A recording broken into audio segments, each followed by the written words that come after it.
নমস্কার বন্ধুরা, সুস্বাদে তোমাদের সবাইকে স্বাগত। আজ তোমাদের সাথে আমি দুর্দান্ত স্বাদের ডিম আলুর কারি রেসিপি শেয়ার করব। বাড়িতে থাকা খুব সাধারণ কয়েকটা মশলা, অথচ যেটা আমরা ডিমের কারিতে সাধারণত ব্যবহার করি না, সেরকমই কয়েকটা মশলা দিয়ে আজকের ডিমের কারিটা আমি বানিয়ে দেখাবো। তাহলে চলো দেরি না করে চটপট রেসিপিটা শুরু করে দিই। তো তার জন্য দেখো, এখানে আমি কড়ার মধ্যে বেশ কিছুটা সর্ষের তেল গরম করে নিয়েছি। এখন এর মধ্যে সামান্য একটু হলুদের গুঁড়ো দিয়ে দিলাম। হলুদটা তেলে দেওয়ার সঙ্গে সঙ্গেই দেখবে পুরো হলুদটা কিন্তু তেলের সাথে মিশে যাবে, এটা আর আলাদা করে নাড়ার দরকার নেই। এখন এর মধ্যে কেটে রাখা আলুগুলো দিয়ে দিলাম। এখানে আমি একটা মাঝারি সাইজের আলুকে দু টুকরো করে কেটে নিয়েছি।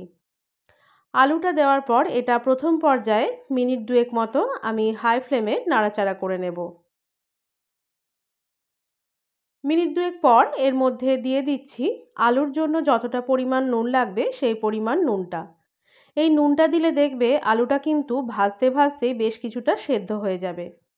নুনটা দেওয়ার পর এটা নাড়াচাড়া করে এখন এটাকে মিনিট দশেকের জন্য আমি মাঝারি আঁচে হতে দেব। এদিকে দেখো, আমি বেশ কয়েকটা সেদ্ধ করে রাখা ডিম নিয়ে নিয়েছি।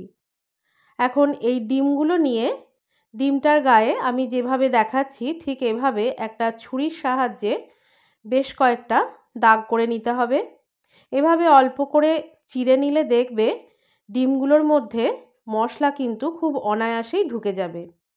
একইভাবে সমস্ত ডিমগুলোই ছুরির সাহায্যে কেটে নেব।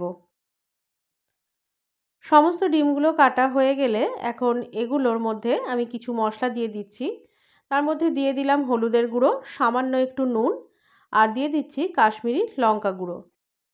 এই সমস্তটা দেওয়ার পর এখন এই ডিমগুলোর সাথে এই মশলাটা খুব ভালো করে মাখিয়ে নিতে হবে। দেখো, ডিমটা আমার রেডি হয়ে গেছে। এদিকে দেখো, আলুটাও কিন্তু অনেকটাই ভাজা হয়ে এসেছে। আর ডিমটা ম্যারিনেশনের মাঝেই এটা কিন্তু আমি 2 থেকে 3 বার নাড়াচাড়া করে নিয়েছিলাম।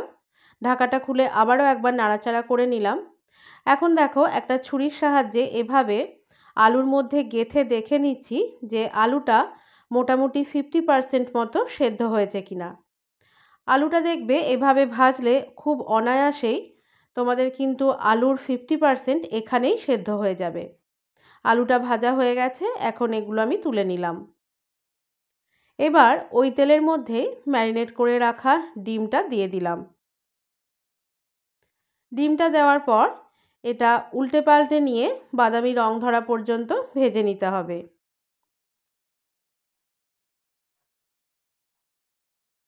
ডিমটা দেখো এখানে বেশ ভালো মতো ভাজা হয়ে গেছে।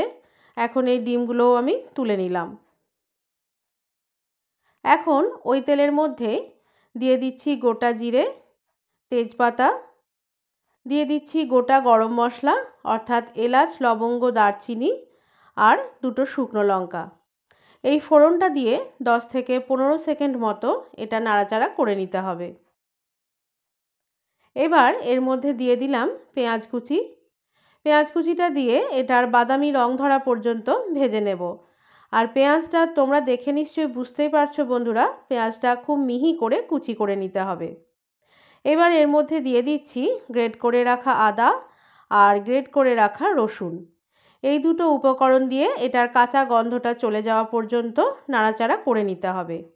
আর আদা রসুনটা তোমরা ইচ্ছে হলে পেস্ট করে নিয়েও দিতে পারো। এবার এর মধ্যে দিয়ে দিচ্ছি টমেটো কুচি। টমেটো কুচিটা দিয়ে একবার নাড়াচাড়া করে নেব। আর টমেটোটা বেশ একটু ছোট ছোট করে কুচি করে নিতে হবে।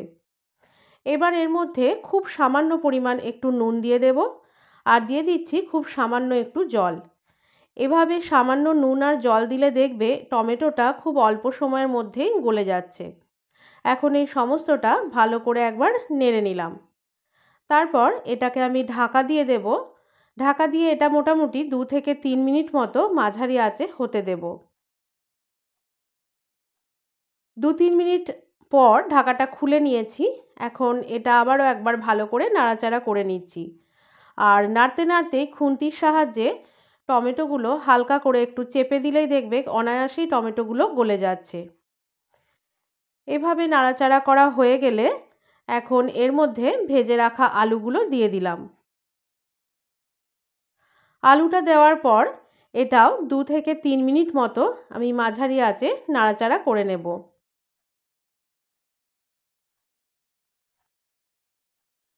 এদিকে একটা বাটির মধ্যে কিছু মশলা আমি একসাথে মিশিয়ে নেব। তার জন্য প্রথমেই নিয়ে নিলাম জিরে গুঁড়ো, ধনে গুঁড়ো, নিয়ে নিয়েছি গোলমরিচের গুঁড়ো, মৌরি গুঁড়ো, কাশ্মীরি লঙ্কা গুঁড়ো, আর এর মধ্যে দিয়ে দিচ্ছি বেসন। এখন এই সমস্ত উপকরণগুলো ভালো করে মিশিয়ে নেব।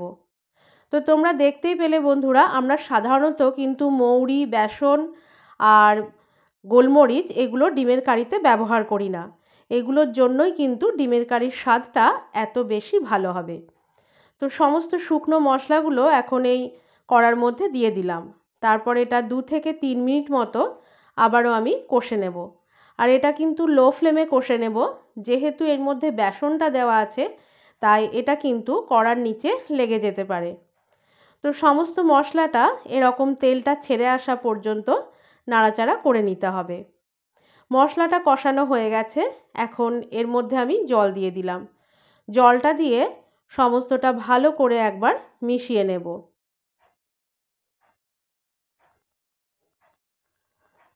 সমস্তটা ভালো করে মেশানো হয়ে গেলে এখন এর মধ্যে 2টো কাঁচা লঙ্কা দিয়ে দিলাম। তারপর এটাকে ঢাকা দিয়ে মিনিট 10 মতো মাঝারি আঁচে হতে দেব। 10 মিনিট পর ঢাকাটা খুলে নিয়েছি। এখন এর মধ্যে ভেজে রাখা ডিমগুলো দিয়ে দিলাম। সব ডিমগুলো দেওয়া হয়ে গেলে এখন এটাকে আবারও একবার আমি নাড়াচাড়া করে নেব। ডিমগুলো যাতে গ্রেভির মধ্যে ভালোভাবে মিশে যায় সেরকমভাবে নাড়াচাড়া করে নিতে হবে। এখন এটাকে আবারও ঢাকা দিয়ে মিনিট 5 জন্য হতে দেব। 5 মিনিট পর ঢাকাটা খুলে নিয়েছি। তারপর এটা ভালো করে একবার নাড়াচাড়া করে নিলাম। দেখো ঠিক এরকম একটা গ্রেভি তৈরি হবে। এবার গ্যাসের ফ্লেমটা বন্ধ করে দিয়ে এর মধ্যে দিয়ে দিচ্ছি কাসুরি মেথি। কাসুরি মেথিটা দেওয়ার পর সমস্তটা আবারও একবার ভালো করে মিশিয়ে নেব। সমস্তটা ভালো করে মিশিয়ে নেওয়ার পর এটাকে আমি ঢেকে রেখে দেব মিনিট 10 জন্য। মিনিট 10 পর এটা আমি সার্ভ করব।